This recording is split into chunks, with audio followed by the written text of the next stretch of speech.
Join us as we craft a Mother's Day greeting card with Pixlr Express. First, open up Pixlr Express and click on Create New. Then change the name of the file to your liking and set width, height, and background color of your canvas.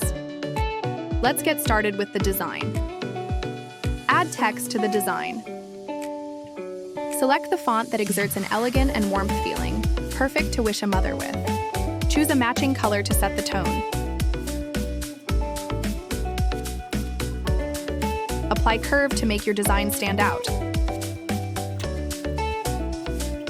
Drag and resize the texts to form a layout that is well-structured, easy to read, and captures the attention of the reader. Next, click on Elements. Use shape elements to enhance the background of your design, making it less bland. Add pretty flower elements to further support the design and theme of Mother's Day.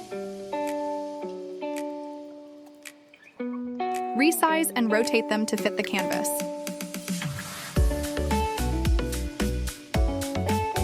Apply overlay blending to make your design harmonious and balanced. And that's it. Your Mother's Day greeting is complete.